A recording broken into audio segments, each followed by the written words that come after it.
Student learner YouTube চ্যানেলে তোমাদের সকলকে স্বাগত জানাই। আজ আমাদের আলোচ্য বিষয় তৃতীয় শ্রেণীর গণিত বিষয়ের ফার্স্ট সামেটিভ এক্সাম অর্থাৎ প্রথম পর্যায়ক্রমিক মূল্যায়নের একটা উত্তর সহ নমুনা প্রশ্নপত্র নিয়ে। ফুল মার্কস তোমাদের থাকবে 20 এবং সময় থাকবে 40 মিনিট। এই প্রশ্নপত্রের সমস্ত প্রশ্নগুলি তোমাদের প্রথম পরীক্ষার জন্য ভীষণ গুরুত্বপূর্ণ, তাই তোমরা ভিডিওটি প্রথম থেকে শেষ অবধি সম্পূর্ণ দেখবে। সরাসরি স্ক্রিনে তোমরা উত্তর সহ নমুনা প্রশ্নপত্রটা দেখতে পাচ্ছ। 1. সঠিক উত্তরে টিক চিহ্ন বসাও। 1 × 4 = 4। অর্থাৎ এখানে তোমাদেরকে অপশন দিয়ে দেওয়া হয়েছে, যেটা সঠিক হবে তার উপরে তোমাদেরকে টিক চিহ্ন দিতে হবে। কয়েকটা দেখো, 333, এটা কি হবে? 303, 333 না 323? সঠিক উত্তর হবে 333 অর্থাৎ 333। এটার উপর আমরা টিক চিহ্ন দেবো। খ 666 অর্থাৎ 666, এটা কোনটা হবে? 707, 200 না 666? সঠিক উত্তর হবে 666, তাই এটার ওপর আমরা টিক চিহ্ন দেবো। গ 19-এর সঙ্গে 5 যোগ করলে 28, 24 না 23 হয়? দেখো, 19 আর 5 যদি আমরা যোগ করি তাহলে 24 পাবো, তাই সঠিক উত্তর হবে 24, তাই এটার ওপর আমরা টিক চিহ্ন দেবো। ঘ বিয়োগ করলে সংখ্যা বাড়ে না কমে? সঠিক উত্তর হবে কমে, তাই এটার উপর আমরা টিক চিহ্ন দেবো। 2. ফাঁকা ঘরের সংখ্যা বা কথা বসাও। 1 × 4 = 4। ক 98 থেকে 19 কম ড্যাশ, অর্থাৎ 98 থেকে আমাদেরকে 19 বিয়োগ করতে হবে। দেখো, 98 থেকে যদি আমরা 19 বিয়োগ করি তাহলে আমরা পাবো 18 থেকে 9 বিয়োগ করলে 9, হাতে 1, 9 থেকে 2 বিয়োগ করলে 7, অর্থাৎ 7 × 10 = 79, তাই আমরা শূন্যস্থানে লিখব 7 × 10 = 79। খ 8কে 3 দিয়ে গুণ করলে ড্যাশ হয়? দেখো, 8কে যদি আমরা 3 দিয়ে গুণ করি 8 × 3 = 24 হচ্ছে, তাই শূন্যস্থানে আমরা 2 × 10 = 4, 24 বসাবো। গ 27কে 3 দিয়ে ভাগ করলে ড্যাশ হয়? দেখো, 27কে যদি আমরা 3 দিয়ে ভাগ করি, 3 কততে 27, 3 × 9 = 27, তাই শূন্যস্থানে আমরা 9 বসাবো। ঘ ভাজ্য সমান ভাজক গণিত ড্যাশ যোগ ভাগশেষ। এখানে আমরা শূন্যস্থানে লিখব ভাগফল, কারণ আমরা জানি ভাজ্য সমান ভাজক গণিত ভাগফল যুক্ত ভাগশেষ। 3. নিচের প্রশ্নের উত্তর দাও। 1 × 2 = 2।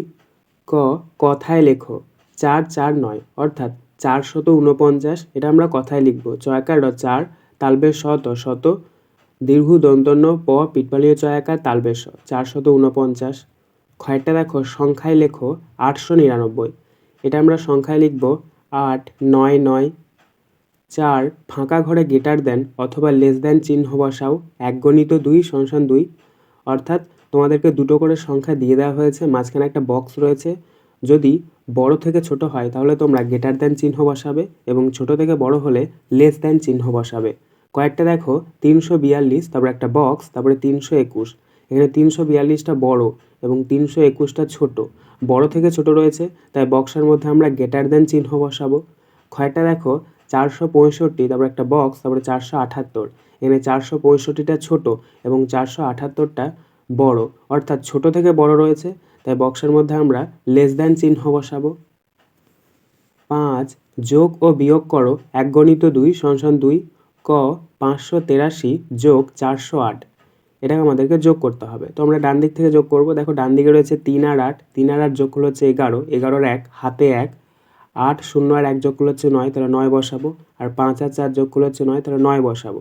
এক্ষেত্রে আমাদের যোগফলটা বেরোলো 9 9 1, অর্থাৎ 991। খ 586 বিয়োগ 398, এটাকে আমাদেরকে বিয়োগ করতে হবে। এক্ষেত্রে আমরা ডান দিক থেকে বিয়োগ করব। দেখো, ডান দিকে রয়েছে 6 আর 8, 6 থেকে তো আর 8 বাদ দেওয়া যায় না, এক্ষেত্রে আমাদেরকে 10 ধরতে হবে। দেখো, 10 আর 6 যোগ করলে হচ্ছে 16, 16 থেকে যদি আমরা 8 বিয়োগ করি তাহলে আমরা পাবো 8, তাই নিচে আমরা 8 লিখব। এবার এখানে যেহেতু আমরা 10 ধরেছি, তাহলে পাশে যে সংখ্যাটা আছে সেটাকে এক ঘর কমাবো। দেখো, পাশে রয়েছে 8, 8কে যদি আমরা এক ঘর কমিয়ে দিই তাহলে হচ্ছে 7, তারপরে নিচে রয়েছে 9, 7 থেকে তো 9 বাদ দেওয়া যায় না, তাহলে এক্ষেত্রে আমাদেরকে 10 ধরতে হবে। 10 আর 7 যোগ করতে হবে, 10 আর 7 যোগ করলে 17, 17 থেকে 9 বিয়োগ করতে হবে। দেখো, 17 থেকে যদি আমরা 9 বিয়োগ করি তাহলে আমরা পাচ্ছি 8, তাই নিচে আমরা 8 বসাবো। এবার এক্ষেত্রেও যেহেতু আমরা 10 ধরেছি, তাহলে পাশে যে সংখ্যাটা আছে সেটাকে এক ঘর কমাতে হবে। পাশে রয়েছে 5, 5কে যদি আমরা এক ঘর কমিয়ে দিই তাহলে হচ্ছে 4, 4 থেকে 3 বিয়োগ করলে হচ্ছে 1, তাহলে এক্ষেত্রে আমাদের বিয়োগফলটা বেরোলো 6 নির্দেশ অনুযায়ী উত্তর দাও 1 × 2 = 2। ক ছোট থেকে বড় সাজাও 860 623 723।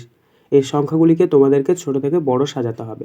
এই সংখ্যাগুলির মধ্যে সবথেকে ছোট হচ্ছে 623, তারপরে লেস দ্যান চিহ্ন দেবে, তারপর 723, তারপরে লেস দ্যান চিহ্ন দেবে, তারপরে 860। ক্ষয়টা দেখো বড় থেকে ছোট সাজাও 543 678 568। এই সংখ্যাগুলির মধ্যে সবথেকে বড় হচ্ছে 678, তারপর গ্রেটার দ্যান চিহ্ন দেবে, 568, তারপর গ্রেটার দ্যান চিহ্ন দেবে, 543। 7 অঙ্কের ভাষায় সমাধান করো 2 × 2 = 4। ক রানার বাড়িতে 3 বন্ধু বেড়াতে এসেছে। রানার দাদু 9টা সন্দেশ এনে দিলেন। রানা সন্দেশগুলো 3 বন্ধুর মধ্যে সমান ভাগে ভাগ করে দিল। রানা প্রত্যেককে কটি করে সন্দেশ দিল? উত্তর, এটাকে তোমাদেরকে ভাগ করতে হবে। প্রথমে তোমরা ভাগের বক্সটা করে নেবে, মাঝখানে লিখবে 9, বাঁ দিকে লিখবে 3। তো 9কে 3 দিয়ে ভাগ করবে। 3 কততে 9? 3 3 এ 9, তাহলে ওপরে 3, 9 এর নিচে 9, নিচে একটা দাগ দেবে, বিয়োগ চিহ্ন দেবে, দেখো মিলে যাচ্ছে। এক্ষেত্রে আমাদের ভাগফলটা বেরোলো 3। অতএব দিয়ে আমরা উত্তরটা লিখে নেব, রানা প্রত্যেককে 3টি করে সন্দেশ দিল। খ শাকিল 5 বস্তা নারকেল নিয়ে বাজারে যাচ্ছে। প্রতি বস্তায় 28টি করে নারকেল আছে। শাকিলের কাছে কতগুলো নারকেল আছে? উত্তর, এটাকে তোমাদেরকে গুণ করতে হবে। প্রথমে তোমরা লিখবে 2 × 10 = 8 28, তার নিচে লিখবে 5, নিচে একটা দাগ দেবে, গুণ চিহ্ন দেবে, গুণ করে নেবে। 5-এর সঙ্গে প্রথমে 8-এর গুণ করবে, 5 × 8 = 40, 40-এ 0 বসাও, হাতে 4 নাও। তারপর 5-এর সঙ্গে 2-এর গুণ করবে, 5 × 2 = 10, আর 4 যোগ করলে হচ্ছে 14, তাহলে 14 বসাও। এক্ষেত্রে আমাদের গুণফলটা বেরোলো 140। অতএব আমরা উত্তরটা লিখে নেব, শাকিলের কাছে 140টি নারকেল আছে। আজকের আলোচনা পর্বটি এখানেই শেষ হলো। আশা করি ভিডিওটি তোমাদের ভালো লেগেছে। যদি ভালো লাগে একটা করে লাইক করে দিও। সবশেষে তোমাদের কাছে একটাই অনুরোধ, যারা এখনও পর্যন্ত আমাদের চ্যানেলটিকে সাবস্ক্রাইব করে উঠতে পারোনি, তারা চ্যানেলটিকে সাবস্ক্রাইব করে পাশে থাকা নোটিফিকেশন বেলকে অল প্রেস করে নিও এই ধরনের নতুন নতুন ভিডিও পাওয়ার জন্য। ধন্যবাদ।